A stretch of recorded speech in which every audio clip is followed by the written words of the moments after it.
안녕하세요. 예, 방금 소개받은 한국해양과학기술원 울돌목 조류발전 기지에 근무하고 있습니다. 그래서 부산에도 있지만 울돌목, 여러분 울돌목 가보셨나요 혹시? 가보신 분 손 한번 들어보세요. 대부분 가보셨네요. 울돌목은 여러분도 잘 아시다시피 이순신 장군님께서 명량 대첩을 한 장소입니다. 여러분 혹시 존경하는 인물 있으신가요? 이순신이요. 말고 개인적으로 존경하는 인물 누구 존경해요? 빨리 얘기하세요. 저기 혹시 존경하는 인물이 있으면 굉장히 좋은데 없으면 자기 인생의 멘토거든요. 주변에 있으신 엄마 아버지도 좋습니다. 존경하는 인물을 한 분씩 꼭 정해서 정했어요? 예, 네, 누구예요? 예? 네? 정약용 선생님 아주 훌륭하십니다. 여러분 박수.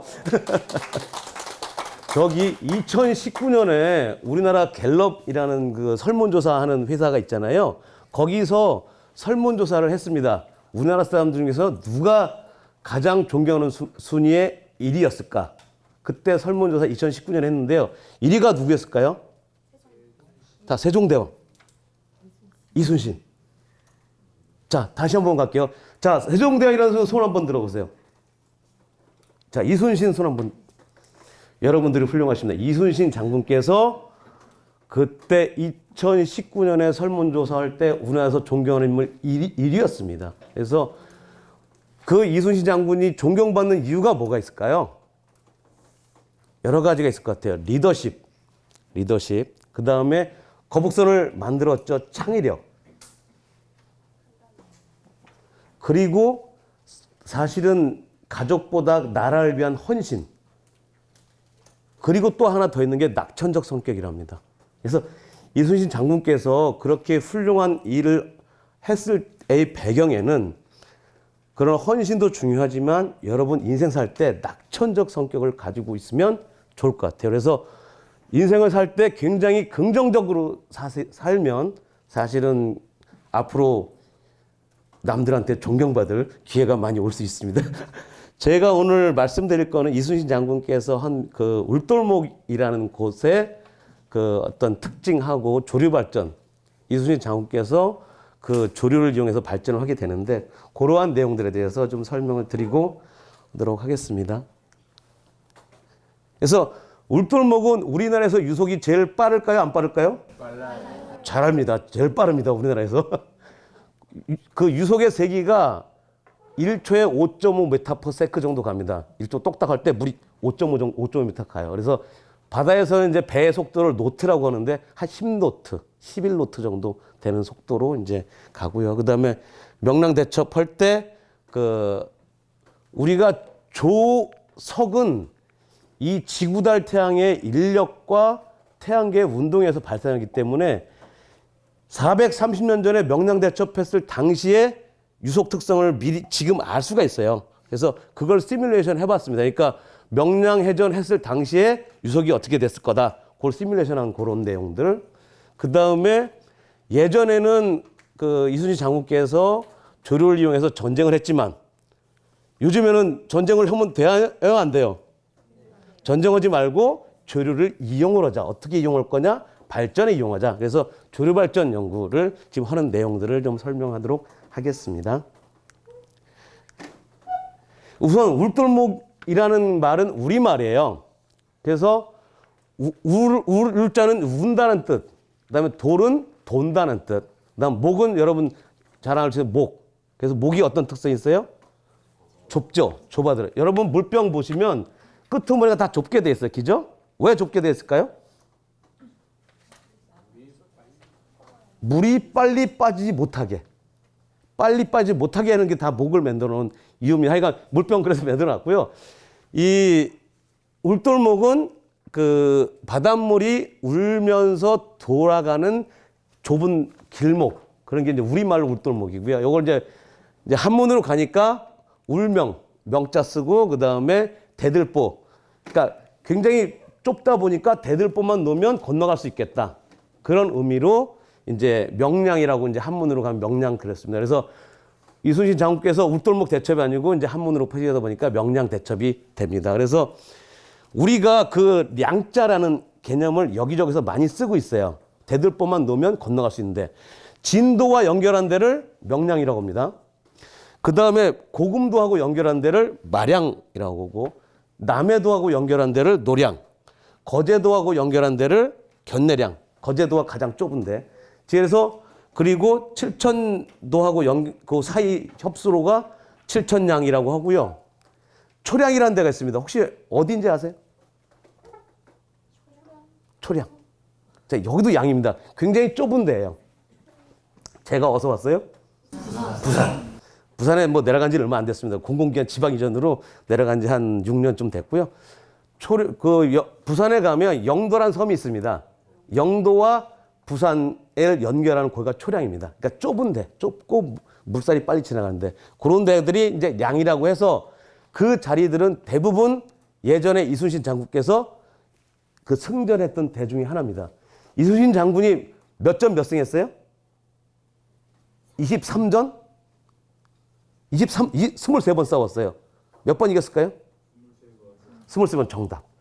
23전 23승을 할 수 있었던 가장 큰 배경에는 준비를 했었다는 거예요.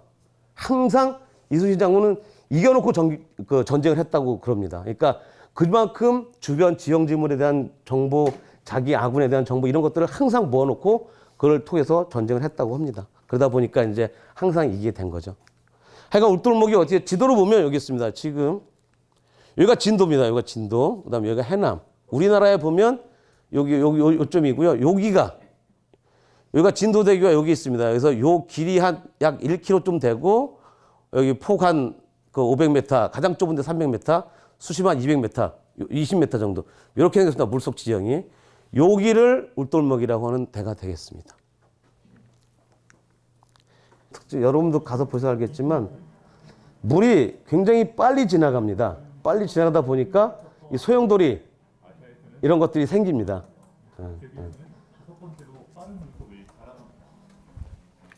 그러니까 요런 데가 이제 울돌목이고요.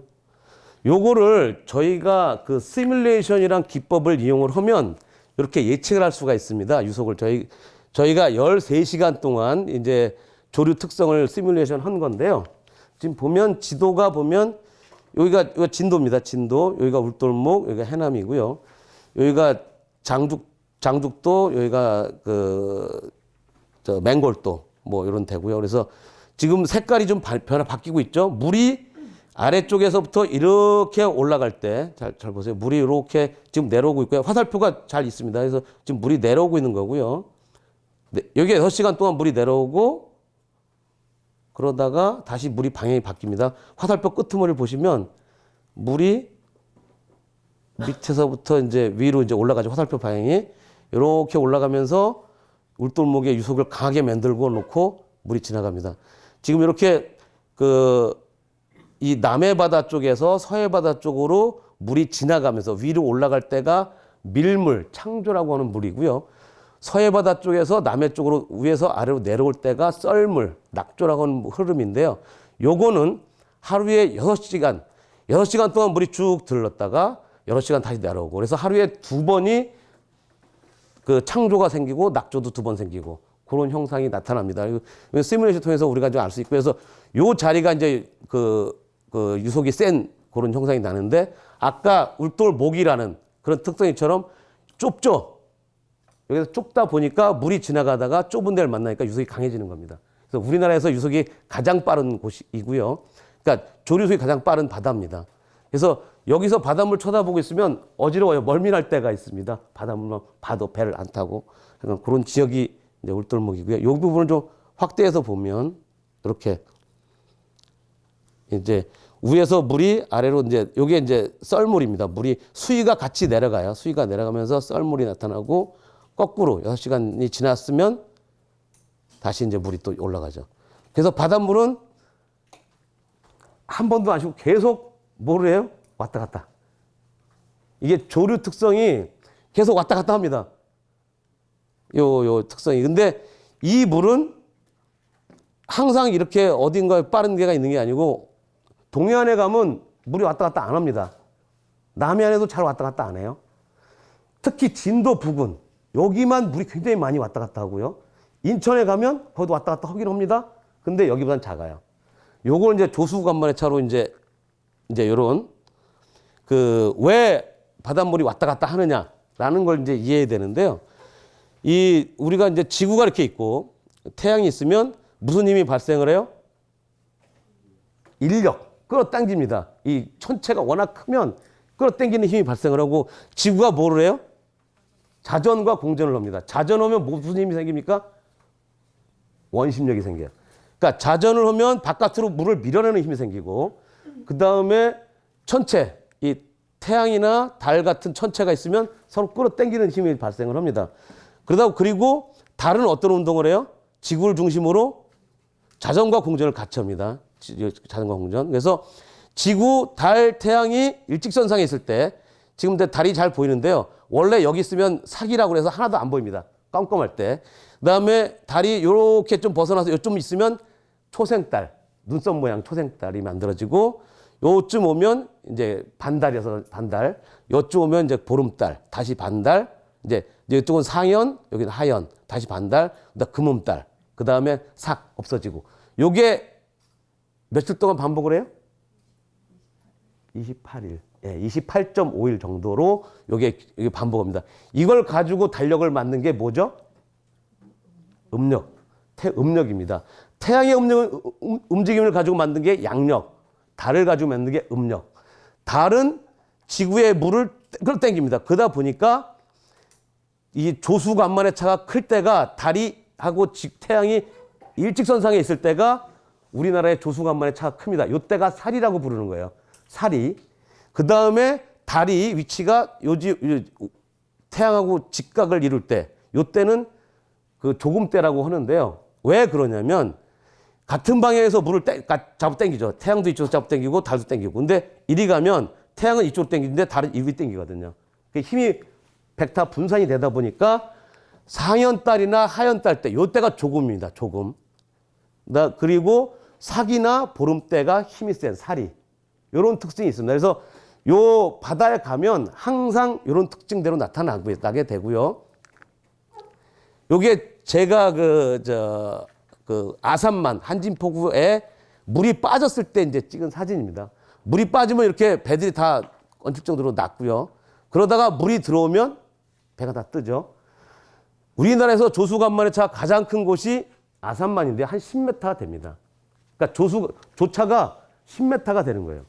바닷물이 하루에 10m가 6시간 동안 들었다 빠집니다. 굉장히 큰 힘이죠.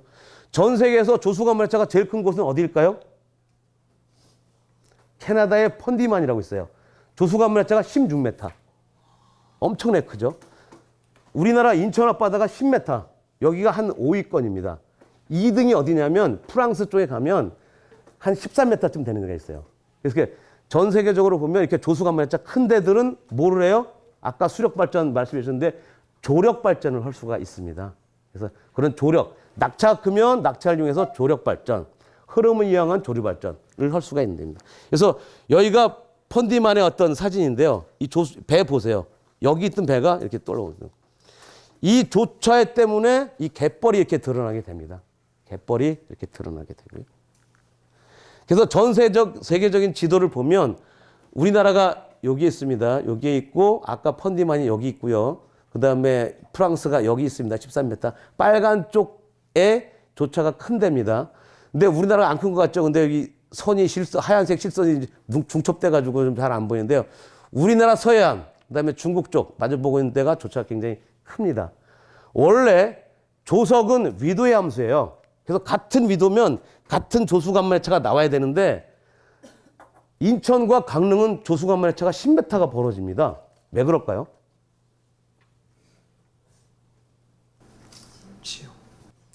지형적 요인. 정확합니다. 지형적 요인으로 인해서 강릉에는 조수간만의 차가 거의 수십 센치예요. 인천에는 10m가 조수간만의 차가 벌어집니다. 지형적 요인으로 그 차이가 벌어진다. 그런 특징이 있고요. 그 다음에는 이제 이 아까 말씀드린 지구달 태양의 어떤 인력에 의해서 조석이 만들어지다 보니까 요 명량대첩을 한 1597년 9월에 그때의 흐름 패턴을 만들어낼 수가 있어요. 요게 날짜 틀렸는데 15일입니다. 15일. 1597년 9월 15일 날 음력으로 요때의 그 울돌목 해역의 조류 흐름 특성입니다. 요때. 그러면 그때 당시에 우리가 이제 몇 가지 가정을 하게 되면 왜군들이 울돌목으로 지나오고 그 다음에 이순신의 함대가 어떻게 여기서 대응하고 싸웠는지를 예측할 다시 맞춰볼 수가 있는 거죠. 그래서 한번 맞춰봤어요. 무슨 기준으로? 이순신 장군이 업적 중에서 또 중요한 게 하나 더 있습니다. 뭔 줄 아세요? 여러분들 일기, 난중일기. 그 전쟁 그 어렵고 힘든 와중에도 맨날 일기를 썼답니다. 그 일기를 쓴 사람은 훌륭한 사람이 돼요, 안 돼요? 되죠. 안 쓰면 어떻게 돼요? 어떻게 돼요? 안 훌륭한 사람 안 될 수 있어요. 안 될 가능성이 많아요. 그러니까 꼭 일기를 쓰세요. 그 어려운 와중에도 일기를 쓴 난중일기의 기록을 가지고 한번 그날의 상황을 한번 재현을 해봤습니다. 그래서 출전 준비에 한 30분 걸리고 그때 당시에 배는 어떻게 다녀요? 사람의 노를 져서 갔어요. 이렇게. 그러니까 노를 져서 가니까 빨리 못 가요. 그래 한 2노트 정도. 이 정도. 그 다음에 여기서 거꾸로는 물이 거꾸로 올 때 배를 역류를 할 수가 없습니다. 워낙에 유속이 세기 때문에 못한다. 그 다음에 함정은 순류만 가능하다. 야간에도 그 어떤 배가 다닐 수 있다라는 가정을 가지고 요때 어란진에 이제 그 일본군이 133척이 이렇게 있었고요. 그 전날 벽파진 여기에 이순신 장군 함대가 있었습니다. 이따가 전날 이제 여기서 이제 요거 이제 파티클 트래킹이라고 그래가지고 입자를 여기다 뿌려놓으면 여러분들이 왔다 갔다 궤적을 합니다. 그래서 이제 요게 어느 정도 속도를 가지고 이동했을 것이다라고 이제 추정을 한 게 되죠. 그래서 그때 당시에 그 이순신 장군의 어떤 그때 그 일기를 보면 난중일기 안에 있는 보면 우수영 앞바다로 이동을 하는데요. 요게 밀물이고 썰물이고 위로 갔을 때 밀물이다. 그러니까 여기서 역류는 못하니까 밀물 타고 여기가 벽파진인데 우수영이 여기입니다. 우수영이 여기서 밀물 타고 이렇게 갔다가 그 다음에 일본군은 어란진에서 벽파진 쪽으로 이동을 합니다. 이제 그런 것들을 이제 맞춰본 거죠. 그 다음 날 요게 이제 명랑 대첩 당일입니다. 당일날 그 난중일기에 나와 있는 기록 그대로입니다. 기록을 그대로 놓고 그러니까 7시에 벽파진에서 일본 함대가 출정했고 그 다음에 8시 반에 우리 함대가 출정을 하고 그 다음에 이순신 한포 사격하고 그 다음에 일본군 진압하고 초역이 개항하고 뭐 격파를 하고 그 다음에 일본군이 패퇴해서 그 다음에 우리 조선 수군도 당사도로 이동하고 요게 그 난중일기에 나와 있는 사실입니다. 그래서 요것들이 어느 정도에 있었을지 그 다음에 어디 장소에서 요런 일들이 있었을지를 이제 추적을 해본 겁니다. 그래서 보면 이제 벽파진에서 이제 그 일본 함대가 이리 들어오고 그 다음에 우수영에서 아군 함대가 있다가 이제 지금 그 명량 대첩은 사실은 그 쇠줄을 걸어놓고 있다가 왜군들이 이제 막 오면 창조 때 오면 거기에 쇠줄이 있으니까 걸려서 못 지나갈 거 아니에요? 그럼 거기에 쌓아놨다가 물 바뀌었을 때 공격했다 이런 설들이 있었습니다. 근데 그때 당시의 기술로는 쇠줄을 그렇게 단단하게 못 만듭니다. 배들이 엄청 쌓이면 다 끊어질 거예요. 그래서 그거는 설이었고 실제로는 요때의 흐름 패턴을 이순신 장군이 잘 알고 계셨대요. 이 조류가 어느 시간에 물이 바뀌고 이걸 정확히 알고 계신 거예요. 그래서 그 패턴을 이용을 해서 이제 물이 이제 쭉 오면 뒤에 가서 여기서는 버티지도 못합니다. 그 외선도 그렇고 우리 배도 여기서는 워낙 빠르기 때문에 버티지 못하고요. 요 뒤쪽에서 여기서 좀 버티고 그 12척을 가지고 이제 버티고 있다가 이제 최대한 버틴 거죠. 그럼 그 다음에 몇 시간 지나면 물이 다시 바뀌니까. 그 다음에 공격을 해서 하여간 13척의 배로 외선 133척을 격파한 우리나라 역사뿐만 아니라 전 세계 해전사에서도 가장 그 위대한 어떤 전쟁을 여기서 하게 됩니다. 그래서 영화 명량 혹시 보셨어요? 보셨죠? 거기에 나온 그 스토리 비슷하죠? 네. 그렇게 하여간 명량을 했던 걸 한번 재현을 해본 겁니다. 그래서 우리가 조류를 이순신 장군도 이용했지만 이제 옛날엔 저렇게 이용을 했고 그래서 이제 스토리를 만들어 보니까 1차를 여기서 이렇게 하다가 2차, 3차 뭐 이런 식으로 이제 전쟁을 했을 거다라고 이제 할 수가 있고요. 다음은 옛날에 장군님은 저렇게 적을 부수는 데 이용을 했지만 우리들은 싸우면 돼요? 안 돼요? 안 됩니다. 싸우지 말고 평화롭게 이용을 해야 돼요. 그래서 평화롭게 이용하는 방법. 아까 신재 에너지 선생님께서 말씀해 주셨는데요. 신재 에너지가 아까 그 실제 그 여러 가지 실제 보급한 거에 보면 태양광이 많고 그다음 풍력 있고 그다음에 지열 이렇게 있었는데 해양도 아까 있었어요. 해양도 하나 있긴 있습니다. 근데 그러면 해양 에너지는 뭐가 있냐 좀 우리가 알아보면 좋을 것 같아요. 그래서 해양 에너지는 크게 아까 낙차를 이용해 조수간만에 채우면은 조력 발전이 있고요. 흐름을 이용한 조류 발전. 그다음에 파도. 바람이 불면 파도가 치거든요. 파도를 이용한 파력 발전. 그다음에 요거 특이한데 온도차 발전이라고 있습니다. 온도차 발전. 그다음에 이제 해상 풍력, 그다음 해양 바이오 에너지. 뭐 이런 것들이 해양 에너지 중에 하나입니다. 그래서 요거는 설명드린 낙차를 이용하는 거, 흐름이 이게 울돌목에 가면 아마 진도 가보셨다고 늘 하셨으니까 그 명량 해상 케이블카를 타고 가다 보면 좌측에 이게 보입니다. 이게 맨 처음에는 이렇게 거북선 모양이 아니었습니다. 약간 이제 창고 모양이었는데 하도 경관에 좀 이렇게 말들이 좀 많아가지고 제가 바꿨습니다. 그래서 지금은 경관이 좀 괜찮아졌습니다. 그래서 여기 있는 용두가 우리나라에서 제일 크다 작다? 제일 클 것 같아요? 제일 큽니다. 왜? 용두 만드는 분이 우리나라에 한 분 계세요. 그분한테 저기는 10cm라도 크게 만들어서 제가 부탁을 했어요. 그래서 제일 큽니다. 하여간 요 용두가 그 명량 케이블카를 타고 가다 보면 보이니까 한 번씩 보시고 아 저기가 하여간 명량 대첩 했던 데고 이때 거북선은 쓰이진 않았습니다. 명량 대첩 때. 그때 판옥선만 사용해서 전쟁을 했었다는 거고요. 이 파력 발전은 뭐냐면 파도가 치면 이 바닷물이 움직입니다. 움직이면 여러 가지 흐름도 있고 이 높낮이 운동도 합니다. 그래서 그런 걸 이용해서 하는 발전이고요. 이 온도차 발전은 그 표층수, 바닷물은 표층수가 좀 따뜻해요. 근데 한 400m나 500m 내려가면 차가워집니다. 왜? 태양빛이 안 들어가서. 이제 그런데 이게 우리나라처럼 중위도 지방에서는 그 차이가 작아요. 수 차이가 별로 안 큰데 열대 지방에 가면 표층수는 약 한 30도쯤 됩니다. 물이. 근데 한 500m쯤 내려가면 물 온도가 한 4, 5도가 돼요. 그러면 온도차가 25도 되잖아요. 그러면 두 개 열교환을 위해서 온도차 발전을 하게 됩니다. 근데 이 에너지가 굉장히 큽니다. 전 세계 현재 인류가 사용하는 그 에너지에 다 쓰고도 남을 정도의 에너지가 적도 지방에 부존돼 있습니다. 이거는 태양이 계속 에너지를 줬잖아요. 그것이 쌓여 있는 겁니다. 근데 저걸 이제 개발하려고 노력들을 좀 많이 하고 있고요. 실제로도 우리나라도 하고 있고 하와이에 가면 미국에서 표층소 온주차 발전 뭐 장치도 있고 다 있습니다. 근데 이걸 개발했을 때 그러면 어떻게 개발하게 되면 바닥에 있는 차가운 물을 끌어올리거든요. 끌어올리고 따뜻한 물하고 열교환을 하게 되는데 그러면 발전하고 남은 물이 이 미지근한 물이 나와요. 그러면 표층수가 좀 따뜻한 게 아니고 약간 미지근해지잖아요. 그럼 대기 온도를 낮출 수가 있어요. 그럼 크게 보면 온도차 발전을 하게 되면 우리나라 지구온난화, 우리 화석연료 써가지고 문제 생기는 지구온난화도 어느 정도는 예방할 수 있다. 근데 저게 지금 개발하기 굉장히 어려운 거는 이 바다 위에서 이 에너지 효율이 낮습니다. 그러니까 에너지 밀도가 좀 낮다 보니까 지금 개발하기에는 너무 좀 경제성이 좀 많이 떨어지죠. 그러다 보니까 그냥 연구 개념으로 이제 연구들만 하고 있는 그런 단계입니다. 그러니까 이렇게 있고요.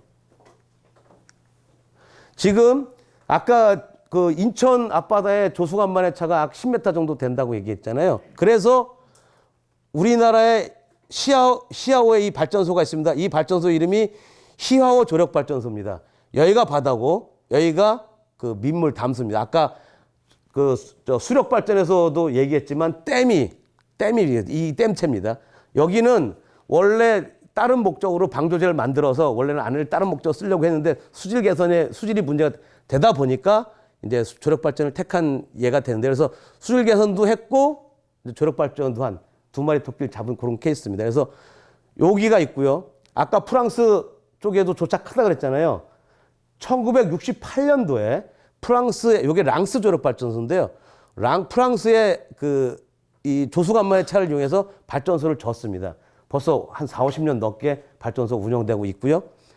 여기 보면 터빈이 아까 터빈이 어딨냐면 다 물속에 있습니다. 요 속에 1메가짜리 24개가 들어있어요. 요 속에. 그래서 여기가 총 용량이 240메가와트. 희화 조력 발전소 생기기 전에 얘가 제일 컸습니다. 전 세계 용량이. 근데 희화 조력 발전소가 2011년에 생겼는데 그 이후엔 얘가 제일 큽니다. 그래서 얘는 254메가와트, 얘는 240메가와트. 그래서 전 세계에서 이 조력 발전을 해보고자 하는 나라들은 우리나라에 옵니다. 희화 가서 견학합니다. 와서 보고. 저도 요거 설계할 때 참여를 했었습니다. 이제 제가 주로 하는 연구가 조력 에너지 연구하고 조류 에너지 연구하는데 저도 참여했었던 그런 발전소가 되겠습니다. 다음에 이제 조류 발전으로 이제 한 바퀴 막 돌아서 왔는데요. 아까 설명드렸고 그래서 조석이 발생을 하고 조석에서 생기는 수위차는 조석이라고 하고요.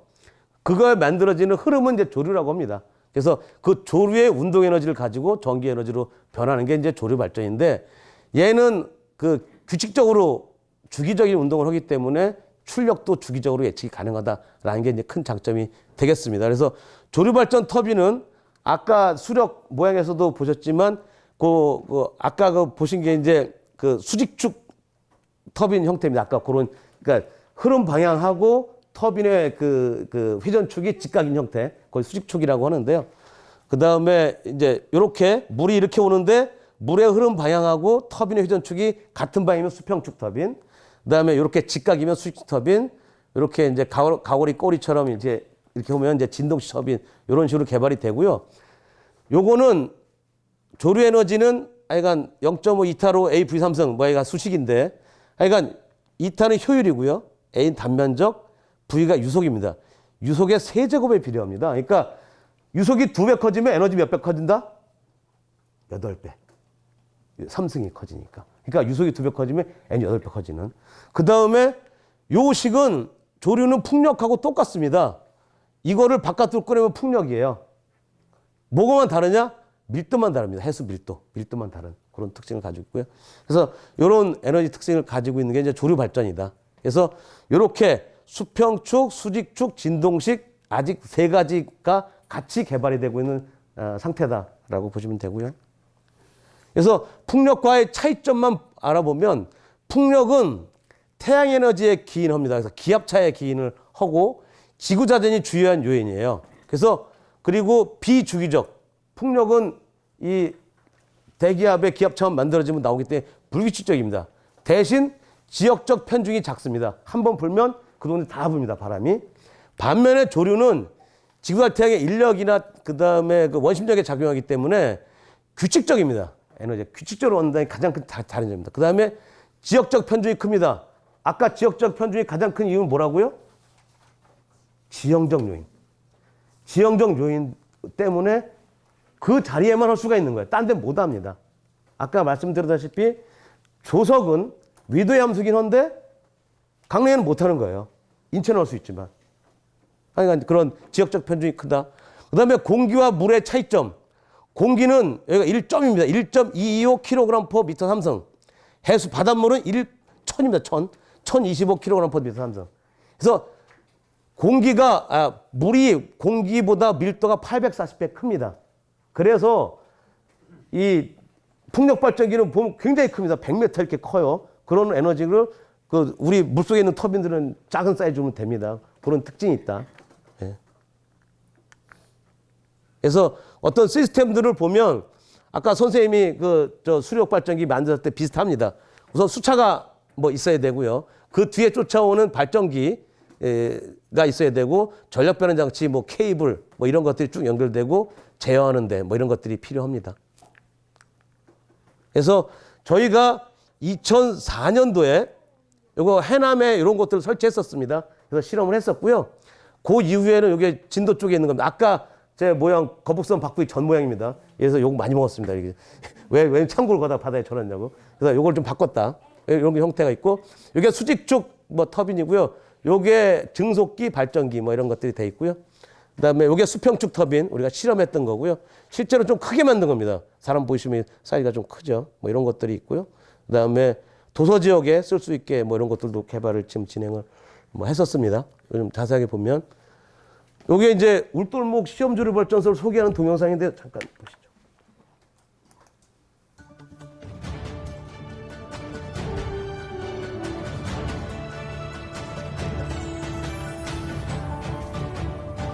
요거는 저희가 공개를 안 했기 때문에 유튜브에는 없습니다. 그냥 저희가 뭐 했는 거고요. 명량 해협으로 진격해온 130여 척의 일본 군선들. 요거는 명량대첩 축제 때 그걸 이순신 영상을 장군 그때 찍은 겁니다. 울돌목에 회오를 치는 빠른 물살을 이용해 명량 대첩을 승리로 이끌었습니다. 명량 해전의 격전지인 울돌목은 전라남도 진도와 해남, 저희 화원 기지가 반도 사이에 요겁니다. 있는 수로로 길이는 약 1km에 폭 500m, 수심은 20m입니다. 조류 속도는 시속 20km/h에 달해 아시아에서는 가장 속도가 높으며 세계에서는 5번째로 빠른 유속을 자랑합니다. 물살이 회오리치며 짐승이 울부짖는 소리가 난다고 해서 울돌목이라 불립니다. 이곳이 아시아 최초로 만들어진 조류발전소 울돌목 시험조류발전소입니다. 2009년도에 우리나라 아시아 최초로 조류 발전의 만들었습니다. 실용화를 위해 2009년 완공한 울돌목 바깥에 건 나중에 한 겁니다. 빠른 물살의 힘으로 수차를 돌려 전기를 생산하는 방식으로 이제 터빈이 돌면 발전 구조물은 상부 하우스를 포함하여 가로 16m, 세로 36m, 높이 48m의 총 중량 1000톤 규모입니다. 지형적인 영향으로 밀물과 썰물 때 빠른 유속이 발생하는 울돌목 일대. 조류 발전은 유속이 초속 2m 이상 되어야 경제성이 있으며 유속이 빠를수록 경제성이 좋아집니다. 울돌목은 수심 평균 유속 초속 5.5m로 조류 발전을 하기에 좋은 조건을 갖추고 있습니다. 이렇게 빠른 물살이 수차를 회전시키고 회전에 의해 만들어진 운동에너지는 발전기와 전력 변환 장치를 통해 고품질의 전기로 변환됩니다.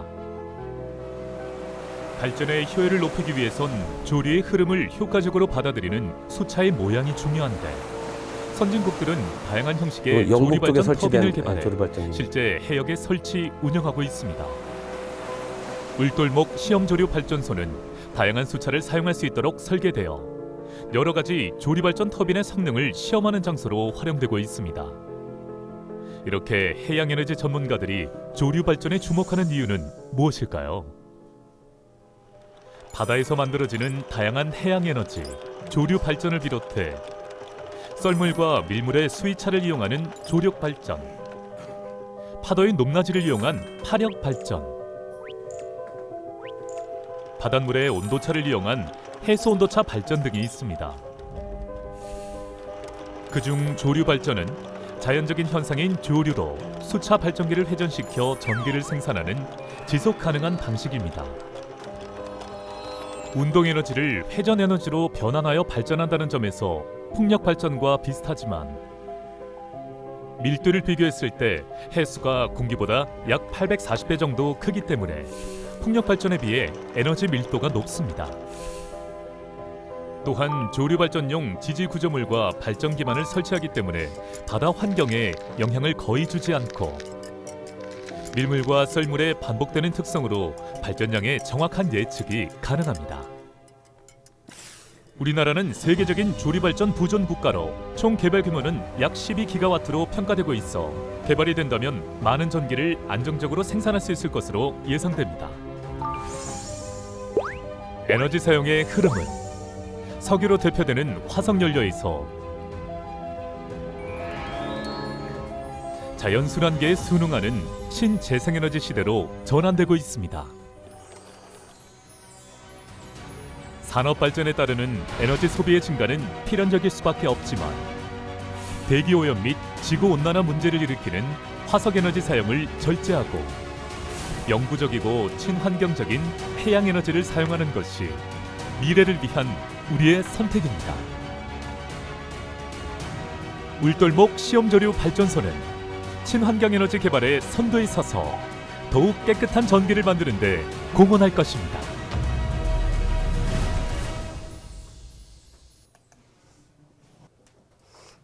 좀 전에 840배 똑같이 나왔죠? 네. 자, 요거는 저희가 섬에 보면 사실은 그 디젤 발전기를 돌려가지고 섬에 전기를 씁니다. 그러면 디젤 발전기 돌리려면 그 화석연료가 들어가서 이제 떼다 보니까 이제 대기 오염도 시키고 이제 화석연료 사용하다 보니까 그러면 섬에 그 디젤 발전기를 안 돌리고 어떤 재생에너지를 쓰는 방법이 뭐가 있겠나 해서 이제 고민한 게 이제 도서 지역에 적용 가능한 조류 발전하고 ES 에너지 스토리지 시스템 배터리입니다. 에너지를 저장할 수 있는 배터리가 있으면 전기란 건 무슨 특징이 있냐면 생산과 소비가 동시에 일어납니다. 그래서 생산할 때 소비를 안 하면 만들 수가 없어요. 그러다 보니인데 섬에서는 이 조그만 데서 이 사람이 별로 안 쓰면 조류가 만들어 놔도 쓸 시간이 매칭이 안 되거든요. 그래서 에너지 저장 장치가 필요합니다. 그래서 저희가 조류 발전하고 에너지 저장 장치하고 연계한 시스템을 만드는 거고요. 요거는 저희가 울돌목에 요 시스템을 이렇게 만들어 가지고 요게 배터리 시스템입니다. 그래서 요 수차는 요런 게 들어가 있고요. 요런 시스템을 만들어서 한 건데 요것도 동영상 넘어가요.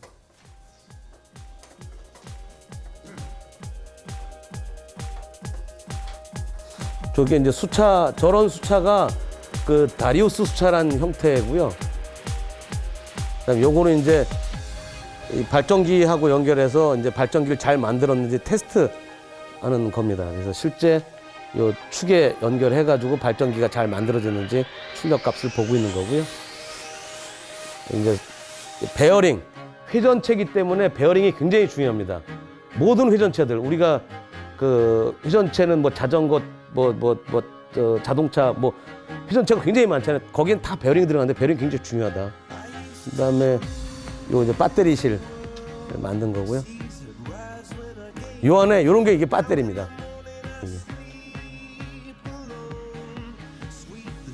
이것도 꽤 큽니다. 요 수차 요거는데 이게 또 뭐 한 120톤짜리 요 울돌목 시험조류 발전소에 붙여가지고 설치를 했습니다.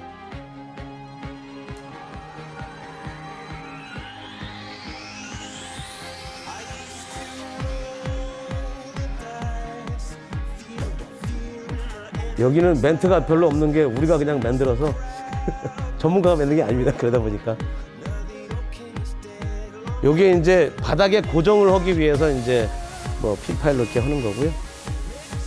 저렇게 안에다 핀파일을 집어넣고 콘크리트 그라우팅을 쳐야 돼요. 그래야 안 흔들리거든요, 구조물이. 그 다음에 이제 수차 이렇게 설치하는 거죠. 요것도 뭐 3m, 6m짜리 정도 사이즈. 위에다가 이제 발전기하고 시스템 설치.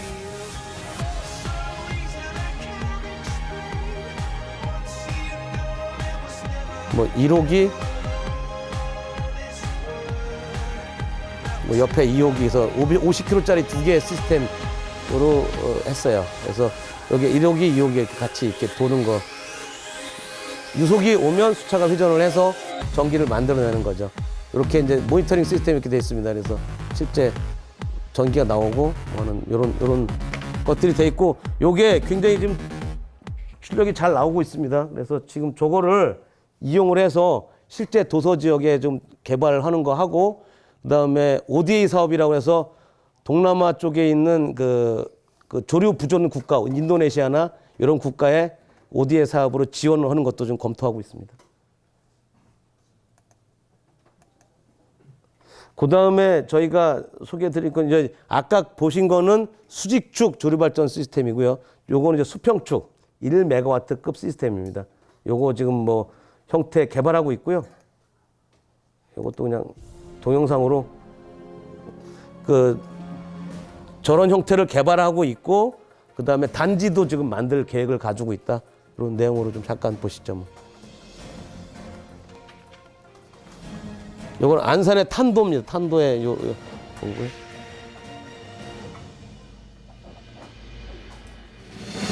전 세계적 중요한 문제로 떠오른 에너지 수급 불균형 및 화석연료 사용에 따른 기후 변화.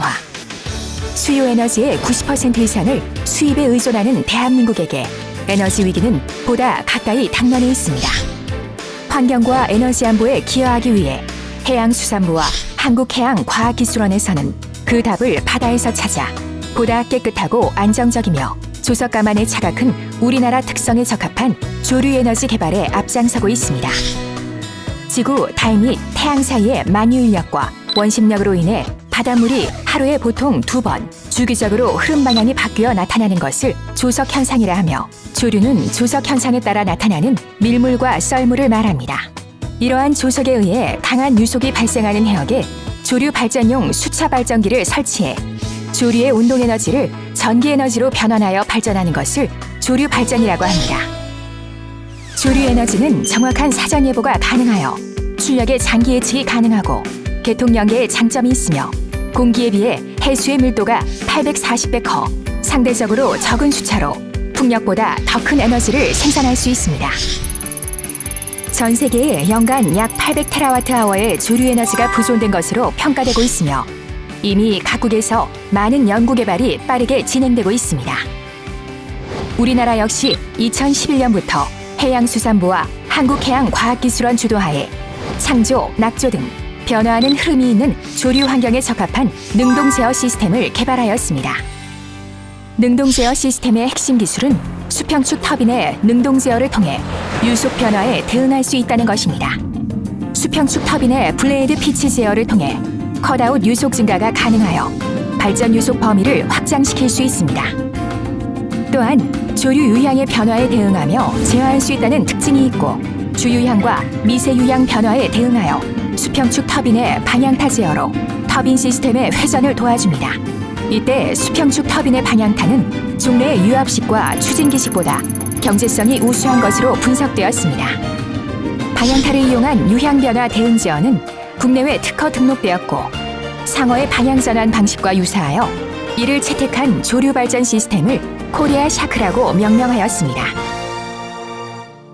수심이 얕고 조류가 빨라 조류 발전의 최적지인 전라남도 진도 울돌목. 한국해양과학기술원은 이곳에 울돌목 시험 조류발전소를 운영하며 다양한 조류발전 기술의 현장 실험 평가를 통해 개발해왔습니다. 이 시설에서 10분의 1 규모인 20kW 모형 코리아 샤크 20을 이용해 성능을 검증한 결과 능동 제어가 잘 구현되며 높은 시스템 효율 달성을 확인할 수 있었습니다. 현재 울돌목 조류 시험 발전소를 장죽 수도 지역까지 확대해 운영하는 조류발전 실외역 시험장 구축을 통해 조류발전 상용화 기반 마련을 위해 노력하고 있습니다. 장죽 수도는 진도와 조도 사이의 해협으로 빠른 유속과 깊은 수심 1GW 이상의 부존량을 가지고 있는 것으로 평가되는 조류발전 입지로 국내 최초로 추진되는 조류발전 상용단지의 최적지로 고려되고 있습니다. 향후 조류발전은 상용 모듈, 실증단지, 상용단지의 3단계로 개발이 계획되어 있습니다. 이를 실현하기 위해 기술적 성숙도를 높이는 연구가 진행되었으며 삽자식 조류발전 시스템의 실증을 앞두고 있습니다. KS200의 기술적 기반을 바탕으로 상용 모듈은 규모가 증가된 1000kW급 코리아 샤크 1000을 통해 경쟁력과 경제성을 갖는 조류발전 시스템 개발을 확보할 계획입니다. 또한 조류 발전에 대한 REC 가중치를 확대하고 성능 시험과 평가를 제공하는 조류 발전 테스트 베드를 구축하는 등 상용화를 위한 만반의 준비를 하고 있습니다. 다가오는 2019년 상용 모듈인 1MW급 발전 시스템 개발이 시작됩니다. 1MW 상용 모듈이 개발되면 실외역 시험장에 설치되어 실증 및 운영을 한 후 열기로 확장되어 단지 기술을 실증할 예정이며, 이를 바탕으로 2030년까지 500MW로 확장해 나갈 계획입니다. 500MW 조류발전 상용단지가 구축 운영되면 연간 25만여 가구의 해양 에너지를 공급할 수 있을 것으로 전망되고 있습니다. 이는 아시아 최대 규모의 조류발전 상용단지로서 연간 5조 원 규모의 국내외 조류발전 시장 진출을 위한 첫걸음이 되어줄 것입니다.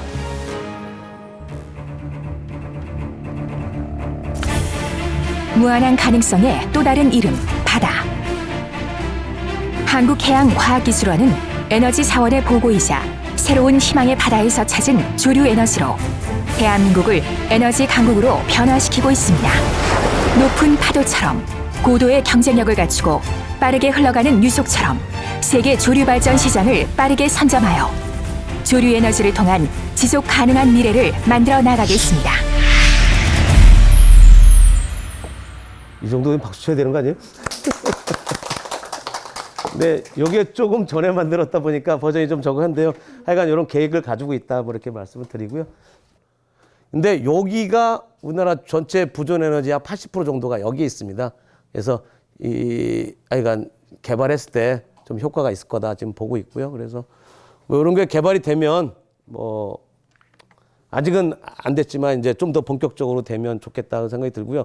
아까도 잠깐 나왔는데 조력 발전은 방조제, 수력도 댐이 필요한데요. 조류 발전은 그게 필요 없습니다. 발전 세트만 듣다 보니까 환경 친화적, 더 환경 친화적 발전 방식으로 전 세계적으로 좀 관심을 갖고 있다. 그렇게 생각을 합니다. 예, 이상 마치도록 하겠습니다. 맞습니다. 네, 질문 있으신 분은 질문 부탁드리겠습니다. 네. 네, 한 번. 코리아 샤크가 어디서 만들어졌는지 궁금해요. 아주 훌륭한 질문입니다. 와, 어떻게 그 짧은 동영상에서 그 코리아 샤크를 읽으셨네요. 코리아 샤크는 아까 그 동영상에서 잠깐 나왔는데요.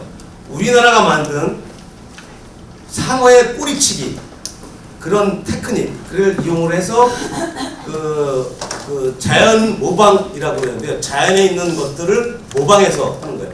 여러분들 배트맨 아니고 스파이더맨 저 거미줄 이게 다 자연에서 모방해 와가지고 나온 거잖아요. 그거랑 똑같은 겁니다. 우리가 회전을 하는데 상어의 꼬리치기를 이용하니까 더 빨리 돌더라 이런 거예요. 그거는 우리가 우리나라의 한국해양과학기술 맨 처음 아이디어를 했고요. 저희가 그래서 그 이름을 코리아 샤크라고 이름 붙인 겁니다. 아주 훌륭한 질문이고요. 한국해양과학기술에서 만들었습니다. 네. 풍력 발전기를 만들 때 보통 주변의 마을 사람들하고 소음 공연 이런 문제가 발생하잖아요. 수력 발전을 할 때 혹시 다른 이슈는 없는지 네. 지금 조류 발전이겠죠. 네. 조류 발전도 이 바다에다가 물건을 설치를 하는 거는 바다는 공유 수면입니다. 바다는 공유. 개인의 소유물이 아니에요. 바다는 어떤 바다든 다 공유 수면이라고 정해져 있고요. 바다에서 뭐를 하려면 허가를 받아야 돼요. 무슨 허가? 공유 수면 점사용 허가를 받습니다. 공유 수면 점사용 허가 받고 거기다가 설치를 해야 돼요. 근데 공유 수면 점사용 허가를 받는 과정에 권리자 동의서를 받아야 돼요. 그러면 우리 바다에 가면 어촌계원 분들이 있죠. 여기 이 바다는 우리 어촌계에서 관리합니다. 여기는 우리 어촌계. 그 다음에 배들이 또 지나가면 배들도 권리자예요. 공유 수면이지만 이 권리하는 사람들이 어촌계원도 있고 배들도 지나가서 배들도 권리자예요. 그분들의 동의를 받아야 돼요. 그러니까 그런 것들이 약간 어려운 부분이 있어요. 그러니까 약간 신재생 에너지죠. 이 발전 사업은 그런 부분들이 풍력도 마찬가지고 태양광도 마찬가지고 그런 민원들이 없지 않아 있을 수가 있습니다. 네, 잘 극복해 나가야 될 숙제입니다. 네, 다음 질문 받아보겠습니다. 방금 질문이랑 비슷한 건데요. 풍력 발전도 뭐 신재생 에너지도 지금 그런 거 발전기를 설치하는 과정에 생태계에 많은 영향을 준다고 하는데 혹시 께서 말씀하신 조류 발전을 할 때도 생태계에 혹시 어떤 영향을 미치는지 그 부분이 궁금합니다. 그러니까 신재생 에너지들 지금 뭐 잘 아시는데요. 모든 신재생 에너지는 사실 자연에 영향을 안 줄 수가 없습니다. 그러니까 우리가 극복할 만한 영향을 주느냐 이제 그 문제입니다. 그래서 풍력 발전을 할 때도 중요하게 보는 요소 중에 하나가 철새. 철새가 이동을 할 때 이놈들이 영향을 주느냐 안 주느냐 이런 게 영향 지표 중에 하나거든요. 그리고 그다음에 이제 소음 뭐 이런 것들이 생태계 어떤 영향을 주는지 똑같이 저희도 설치하기 전에 환경영향 평가라는 걸 받습니다. 받는데 그러면 어떻게 평가를 할 거냐 이제 이런 문제가 나오는데요. 실제로 그 바다에 이제 아까 저런 터빈이 물속에 들어가 있으면 영향을 줄 수 있는 것들이 여기서부터 화학물질이 나오는 것이 아니기 때문에 뭐 그런 화학적 영향은 없어요. 근데 단지 물리적 영향. 얘가 돌기 때문에 물고기 거다가 꽝 부딪혀서 뭐 이런 것들을. 그래서 이제 그런 것들을 이제 조사를 하게 되는데요. 실제로 그러면 터빈이 얼마나 빨리 도느냐의 문제예요. 살살이 돌고 오면 물고기는 유형 능력이 있고 압력으로 뭐가 앞에 있는 걸 감지한대요. 그래서 앞에 뭐가 장애물이 있으면 알아서 피해갑니다. 그래서 물고기는 유형 능력이 알아서 피해가고 그러면 못 피한 놈들이 있어요. 플랑크톤들. 플랑크톤도 식물 플랑크톤은 이제 좀 여기다 좀 더 크게 동물 플랑크톤인데 식물 플랑크톤 너무 단단해. 조금 단단해서 부딪혀도 끝도 없어요. 문제는 동물 플랑크톤이에요. 식물 플랑크톤을 잡아먹고 사는데 얘들은 커요. 조금. 꽤 큽니다. 둘 다 눈에는 안 보이는 수준이었는데 식물보다 훨씬 커요. 얘들은 좀 약해요. 그래서 터빈이 돌고 압력받으면 찢어지거나 깨지거나 합니다. 그래서 그 영향들을 조사를 했는데 보통 이제 바다에 어떤 그 물을 끌어다 쓰는 것 중에 하나가 그 원자력 발전소나 이 발전소들이 보면 바닷물 끌어다가 냉각수를 쓰거든요. 그래서 많이 쓰죠. 화력 발전소나 원자력 다 이 보일러를 냉각시키기 위해서 바닷물을 끌었습니다. 근데 그럴 때도 쓰는 거기도 똑같이 플랑크톤이 죽어요. 어떤 놈? 동물 플랑크톤이 죽습니다. 그래서 그런 영향들하고 비교를 해봤어요. 그쪽 우리 것도 돌아가면서 했더니 영향은 몇 마리 죽긴 죽습니다. 죽는데 뭐 큰 영향은 아니었다가 현재까지 검토된 바입니다. 또 질문하실 거 있으실까요? 네. 아까 그 다양한 해양 에너지에 대해서 설명을 해주셨는데 네. 아무래도 이런 해양 에너지는 자연 환경에 영향을 많이 받는 것 같은데 이렇게 조류 발전이나 조력 발전을 우리나라에서 많이 하는 이유는 아마도 우리나라에서는 이게 에너지를 발생시키는 효율이 가장 높기 때문일 거라고 생각이 되는데 그게 우리나라에서만 국한되는 것인지 아니면 전 세계적으로도 이런 발전이 가장 에너지를 발생시키는 효율이 높은 것인지 그게 좀 궁금해요. 아까 잠깐 설명드렸는데요. 이 풍력은 지역적 편중이 없습니다. 한번 바라보면 전체 다 불고. 근데 조석 현상은 아까 지형적 원래 위도의 함수이기 때문에 같은 위도면 똑같이 이 조차가 나와야 되는데 지형적 요인으로 인해서 특정한 위치가 조수간만이 크거나 유소가 셉니다. 그래서 그런 나라들, 그러니까 그런 자원을 보유한 나라들이 관심을 갖고 개발하고 있습니다. 그래서 조류 자원 발전에서 가장 앞서 있는 나라 아까 동영상에 나왔는데 영국입니다. 영국에 우리나라보다 더 조류 발전 입지가 더 좋아요. 조수간말 차도 크고 그러다 보니까 조력 발전이나 조류 발전에 관심이 되게 많고요. 아까 프랑스 랑스 조력 발전소는 68년도에 만들어서 운영했다고 했지만 영국에서 지금 최근에도 조력 발전을 만드는 그 프로젝트를 진행을 하고 있습니다. 그래서 그 위치, 그러니까 그 효율보다는 부존된 게 지역적으로 편중되어 있다 보니까 편중된 나라에서만 좀 관심을 갖고 개발하고 있다. 네. 혹시 또 질문 있으실까요? 조력 발전을 해서 어떤 전기를 조작을 ESS에 ESS로 조작을 했는데 어느 지역까지 그 전기를 사시는지 인근 지역만 가능한지 모르겠어요. 네. 그 전기를 다른 데로 이렇게 인종이 간 게 어디 이렇게 네. 거리상으로 했을 때 어느 지역까지 그 전기를 사용할 수 있는지.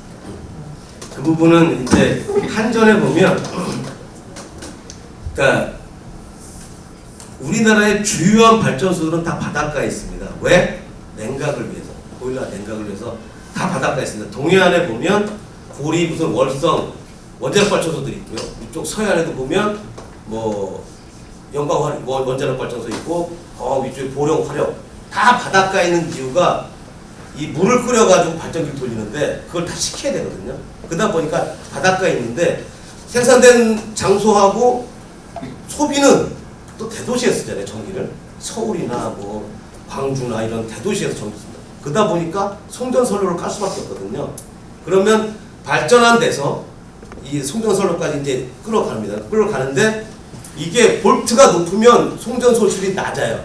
근데 볼트가 낮으면 송전할 때 많이 까먹습니다. 그래서 송전할 때 우리나라에서 가장 그 높은 볼테이지를 보내는 게 765kV, 그러니까 76만 5천 kV로 굉장히 고압으로 올려가지고 멀리 보냅니다. 그 다음에 한번 가고 거기서 또 갈 때는 또 낮춰서 갑니다. 그래서 우리 가정으로 들어올 때 우리가 220V 쓰잖아요. 보통 이게 다 220V 내지 전기 쓰고 있는데 요 바로 전이 어디냐면 변전소가 있는데 거기서 투천에서 22만 9천 kV까지 옵니다. 그러니까 765, 345, 645에서 낮춰가다가 거기서 가정으로 들어오거든요. 거기 아까 우리가 ESS를 만들면 만들어서 보내주는 게 변전소까지 보내줍니다. 그러면 거기 변전소에서 고공처만 쓰는 거죠. 그러니까 내가 생산량이 되게 많다. 그럼 멀리 가서 딴 데 가지만 생산량이 작으면 고공처. 그 변전소 있는 그 근처. 그래서 아까 저희가 ESS로 생산된 그 전기가 진도에 생산했잖아요. 진도 변전소까지 가고 고공처만 씁니다. 네, 이상으로 질의응답 시간을 마치도록 하겠습니다. 혹시 기억에 남는 질문 4개 한번 골라 주시겠습니까? 네. 우리 코리안 샤크. 네. 아주 인상적이었고요. 그다음에 환경 영향 여쭤보신 환경 영향. 그다음에 마지막 관심이 많고요. 그다음에 바로 전해준 그 분이 제일 관심 있었습니다. 네, 알겠습니다. 네, 그럼 이상으로 오늘 그 강의를 마치도록 하겠습니다. 박진순 연구원님께 다시 한번 큰 박수 부탁드리겠습니다.